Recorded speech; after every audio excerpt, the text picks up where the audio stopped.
Okay, okay. 30 kilometer Indian Sea and then Sri Lankan Army. Okay.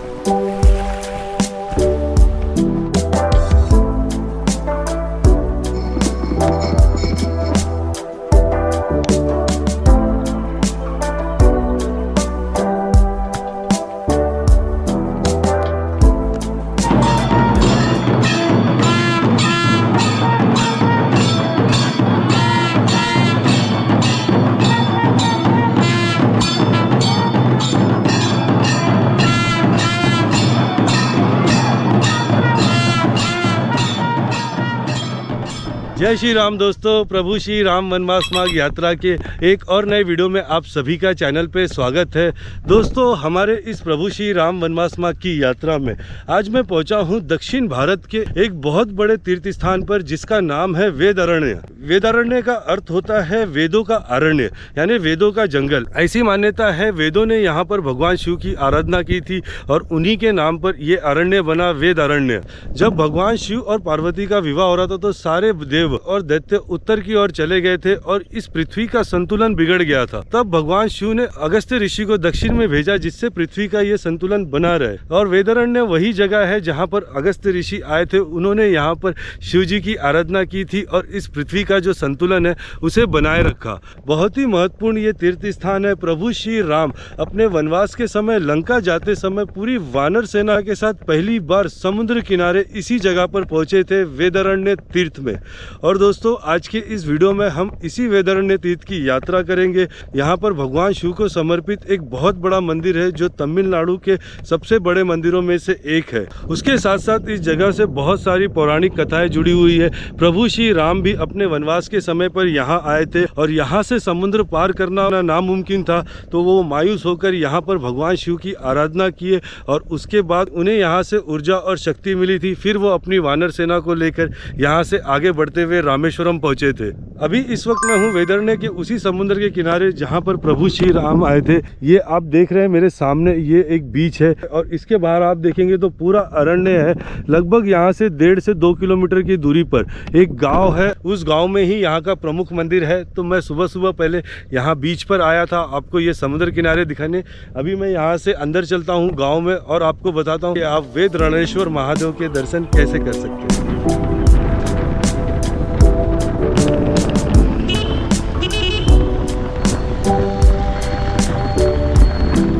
ये वेदरण्यम का bus stand है। सारी जो बसेस है आपको यहाँ पर लाएंगी वेदरण्यम के बस स्टैंड पे, और यहाँ से आगे वेदरण्यम बीच है और ये एक रास्ता यहाँ पे जाता है।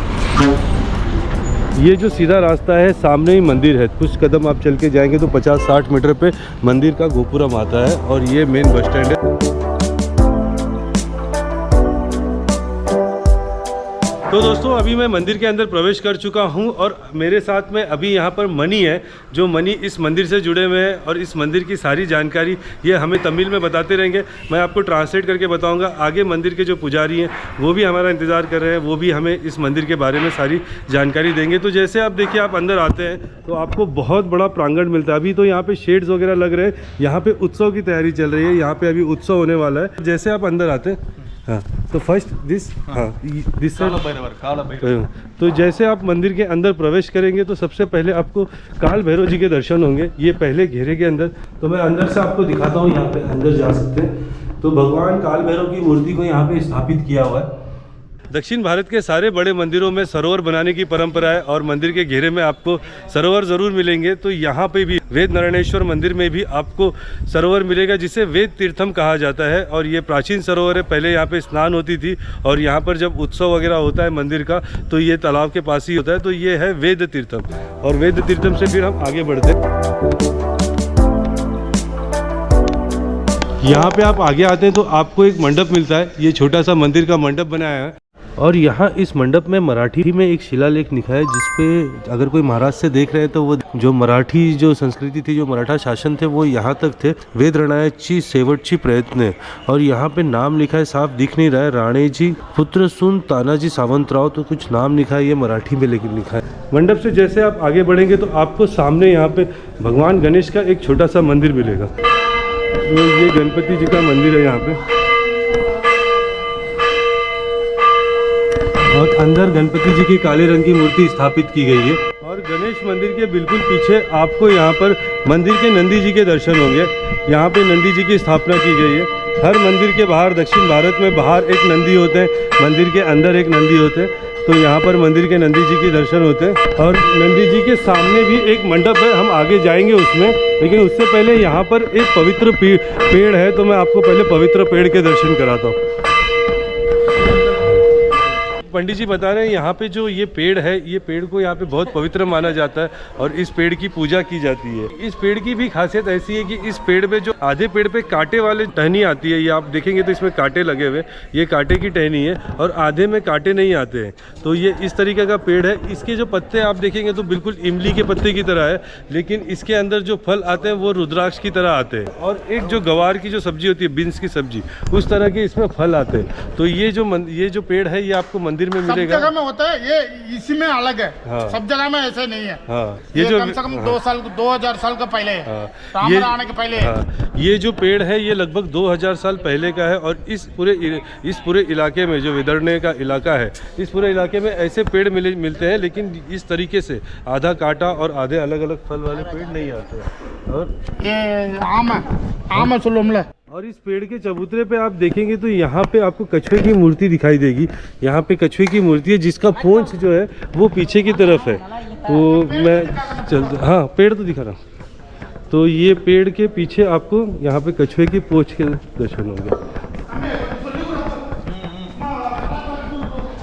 तो यहाँ पे पीछे आपको देखिए कछुए की जो पोंछ होती है वो दिखता है, ये जो चबूतरा है उस पर। और यहाँ पे अनेक शिवलिंग की स्थापना की गई है, अनेक जो नाग की मूर्तियों को स्थापित किया गया है। पेड़ के बिल्कुल नीचे भगवान गणेश और सरस्वती जी की स्थापना की गई है। साथ में यहाँ पे एक शिवलिंग भी स्थापित किया गया है। इससे आगे आप आएंगे तो यहाँ पे आपको अगस्त ऋषि की यहाँ पे मूर्ति स्थापित की गई है। तो ये अगस्त ऋषि है यहाँ पर। ये काफ़ी महत्व है इस पेड़ का और इस पेड़ को बहुत पवित्र माना जाता है यहाँ।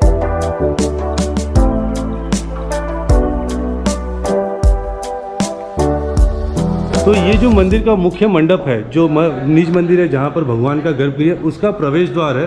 और इस प्रवेश द्वार के ऊपर आप देखेंगे तो भगवान शिव और पार्वती जी के विवाह को दर्शाया गया है, क्योंकि अगस्त ऋषि उसी समय दक्षिण में आए थे इस जगह पर जब भगवान शिव और पार्वती जी का विवाह हो रहा था। तो वो चीज़ों को दर्शाया है। तो ये जैसे आप मंदिर के अंदर आएंगे तो आपको एक मंडप मिलेगा जिसे तिरुमला कोलम मंडप कहा जाता है। और इस मंडप की ऐसी मान्यता है कि यहाँ पर भगवान शिव और पार्वती जी का विवाह उत्सव यहाँ पर मनाया जाता है इस मंडप में। यहाँ और यहाँ से फिर आप, ये मुख्य मंडप है, गर्भगृह उससे आगे। और यहाँ पे आपको दूसरा जो मंदिर मिलेगा, त्यागराज स्वामी जी की जो मंदिर है, ये त्यागराज जी का मूर्ति है। यहाँ पर आज सुबह त्यागराज जी का समारोह हुआ था, लेकिन मैं था नहीं यहाँ पे। यहाँ पर आप देखेंगे तो यहाँ पे नैनारों की मूर्तियाँ स्थापित की गई है। 64 नैनार हुए हैं दक्षिण भारत में। जो शिव को मानने वाले जो शैव संत थे, वो 64 जो नैनार हुए हैं, उन सारे नैनार स्वामियों की यहाँ पे मूर्ति स्थापित की गई है।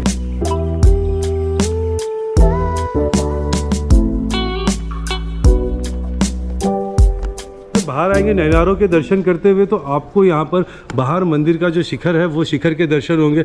यहाँ पे आपको 3 शिखर दिखेंगे। पहला जो शिखर है ये त्यागराज जी की मूर्ति का है। उसके आगे जो बीच वाला आपको दिख रहा है वो यहाँ का मुख्य जो वेदराणेश्वर महादेव है उनका शिखर है। उसके अलावा यहाँ पर और एक शिव जी की स्थापना की है, मैं आपको वो शिव जी के भी दर्शन कराता हूँ। शिवलिंग को रामनाथर शिवलिंग के नाम से जाना जाता है। प्रभु श्री राम के नाम पर ये शिवलिंग है यहाँ पर। तो ये 3 जो शिखर आपको विमान दिख रहे हैं वो है, नीचे नंदी जी है और सामने प्रवेश द्वार पर वीरभद्र स्वामी जी की मूर्ति स्थापित है। और फिर यहाँ से दर्शन करते हुए हम आगे मंदिर की तरफ जाते हैं। बहुत बड़ा मंदिर है ये, दक्षिण भारत के तमिलनाडु के सारे मंदिरों की तरह ये भी बहुत बड़ा प्रांगण है इस मंदिर का। और जब आप थोड़ा सा आगे आएंगे तो यहाँ पर आपको विनायक गणपति, हाँ, यहाँ पे आपको विनायक, यहाँ पर तलय विनायक के रूप में भगवान गणेश जी स्थापित है। तो आपको एक और मंदिर भगवान गणेश का मिलेगा। अब तक ये हमें तीसरा गणेश भगवान का मंदिर मिला है यहाँ पर। एक बाहर गोपुरम के पास था, एक पेड़ के नीचे था और एक यहाँ पे अंदर आपको गणेश भगवान के दर्शन होंगे। और यहाँ से फिर हम आगे चलते हैं। यहाँ पे गणेश जी के दर्शन करके आप पीछे आएंगे तो यहाँ पर भी आपको एक छोटा शिवलिंग के दर्शन होंगे और गणेश भगवान की मूर्ति के दर्शन होंगे। तो यहाँ पर भी शिवलिंग और गणेश जी स्थापित किए। ये मुख्य शिखर है, ये जो शिवलिंग जो रामनाथर शिवलिंग है उनका शिखर, और ये जो आगे वेदाणेश्वर महादेव है उनका शिखर है। शिखर पे कई सारे देवी देवताओं की मूर्ति लगी है, उनमें से मुझे एक अगस्त्य ऋषि के दर्शन हो रहे हैं। और फिर आप यहाँ से आते हैं तो मुख्य शिखर के नीचे यहाँ पर तो आपको भगवान दक्षिणामूर्ति के दर्शन होंगे। देवताओं के गुरु हैं दक्षिणामूर्ति, तो दक्षिणामूर्ति जी के दर्शन होंगे और यहाँ पे लोग पूजा दिया जलाते हैं।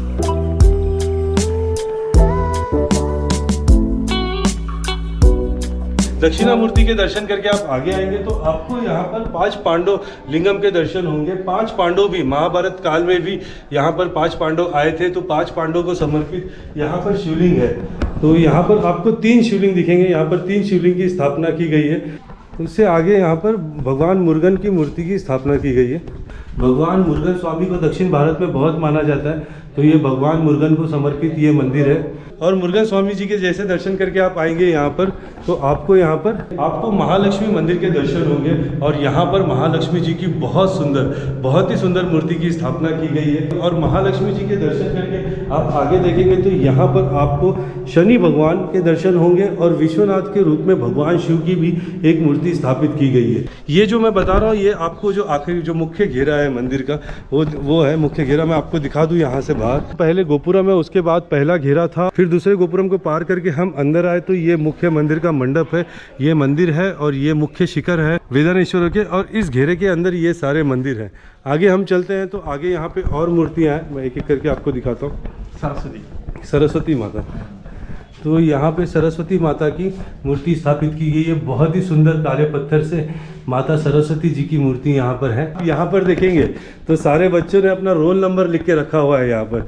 अब जो ये एग्ज़ाम देने आते हैं जो बच्चे, वो माता से प्रार्थना करते हैं कि एग्ज़ाम में पास हो जाए। और कोई लोगों ने अपना मोबाइल नंबर भी यहाँ पर लिखा हुआ है मंदिर के दीवार पे। और ये आगे बढ़ने पे आपको एक और मंडप दिखाई देगा जहाँ पर देवताओं के जो वाहन याली जी की मूर्ति है और उनके सामने यहाँ पर दुर्गा देवी के दर्शन होंगे। ये यहाँ पे माता दुर्गा हैं। जब आप इस प्राचीन मंदिर में आएंगे तो आपको एक एक करके सारे देवी देवताओं के दर्शन होंगे। जितना बड़ा मंदिर है उसी तरह यहाँ पर देवी देवताओं की बहुत सुंदर आकृतियाँ और मूर्तियों को यहाँ पे स्थापित किया गया है। दुर्गा देवी के दर्शन करके आपको एक और यहाँ पे मंडप मिलेगा, मैं आपको वो मंडप भी दिखाता हूँ। हाँ, तो यहाँ पे भगवान नटराज जी की मूर्ति की स्थापना की गई है। दक्षिण भारत के सभी मंदिरों में आपको नटराज स्वामी जी के दर्शन होते हैं। हम चिदम्बरम गए थे पिछले साल और चिदम्बरम के हमने नटराज मंदिर का वीडियो बनाया था, जिस वीडियो को आप लोगों ने बहुत देखा, बहुत पसंद किया। तो यहाँ पे भी आप आएंगे तो आपको नटराज स्वामी के दर्शन होंगे। और नटराज स्वामी के आप दर्शन करके आगे बढ़ेंगे तो आपको यहाँ पर 9 ग्रह मूर्तियों के दर्शन होंगे। यहाँ पे ये 9 ग्रह मूर्तियों की स्थापना की गई है। तो दक्षिण भारत के सारे बड़े मंदिरों में 9 ग्रह होते हैं, तो यहाँ पे भी आपको 9 ग्रह के दर्शन होंगे।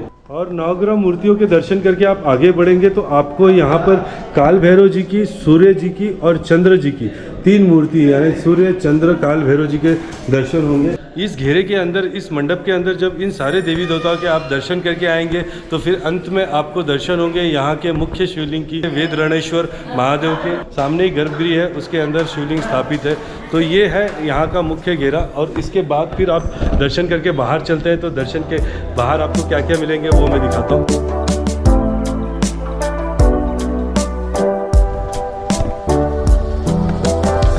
यहाँ पे जो राजा थे जिन्होंने इन मंदिर का निर्माण कराया, इतने भव्य मंदिर का, उन राजाओं को समर्पित यहाँ पे एक एक मंदिर है। ये पांड्यन राजा को समर्पित है।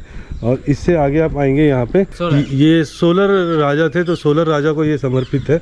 और इससे आगे आप आएंगे तो तीसरा मंदिर है वो सेलर, जो सेलर राजा थे वो सेलर राजा को समर्पित है। तो ऐसा माना जाता है ये जो भव्य मंदिर का जो निर्माण हुआ था ये 3 राजाओं के समय पे हुआ था। और जब आप मंदिर के पीछे आएंगे तो आपको यहाँ का दूसरा सबसे प्रमुख मंदिर जो माता पार्वती को समर्पित है, वेद नायकी अमम देवी का मंदिर है, जो माता पार्वती का एक रूप है। ये अंदर चलता हूँ, मैं आपको पार्वती जी के दर्शन कराता हूँ। तो ये गोपुरम है यहाँ पर मंदिर में अंदर जाने का। और इस गोपुरम से आप अंदर चलते हैं तो अंदर आपको एक मंडप मिलेगा। दिए से ही दक्षिण भारत के जो बड़े बड़े मंदिर होते हैं उसमें गर्भगृह में दिए ही होते हैं और अंदर जाना अलाउड नहीं होता है। तो यहीं से दर्शन होंगे, अंदर देवी जी के दर्शन होते हैं। तो यहाँ पे आपको पार्वती जी के दर्शन होंगे और पार्वती जी के दर्शन करके फिर हम आगे बढ़ते हैं मंदिर में।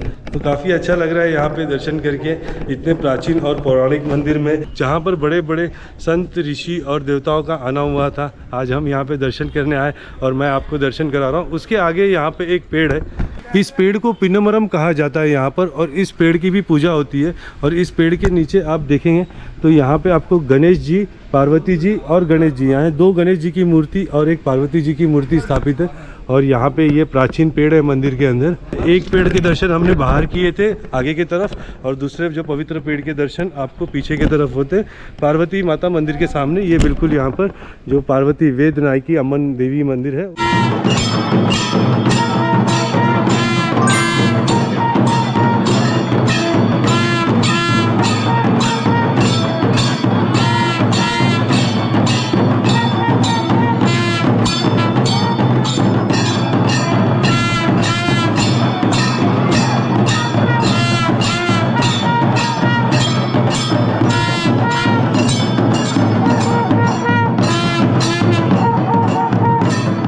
तो दोस्तों यहाँ पर हर साल मंदिर में 10 दिन का कार्यक्रम होता है, और उस 10 दिन के कार्यक्रम को यहाँ पर बहुत धूमधाम से मनाया जाता है। और मैं आज यहाँ पर आया तो यही कार्यक्रम चल रहा है। यहाँ पर तमिलनाडु में भगवान त्यागराजा के 7 प्रमुख पीठ मंदिर है। तमिलनाडु की यात्रा करेंगे तो भगवान त्यागराज का जो मुख्य मंदिर है तिरुवायूर में, जो मैंने आपको लास्ट वीडियो में दिखाया, वो मुख्य पीठ है। उसके अलावा 6 पीठ और है, उनमें से एक वेदनैनेश्वर मंदिर भी है। उन 7 पीठों में एक साथ ये 10 दिन का उत्सव मनाया जाता है। तो आज यहाँ पर वही उत्सव था और मुझे उत्सव देखने मिला।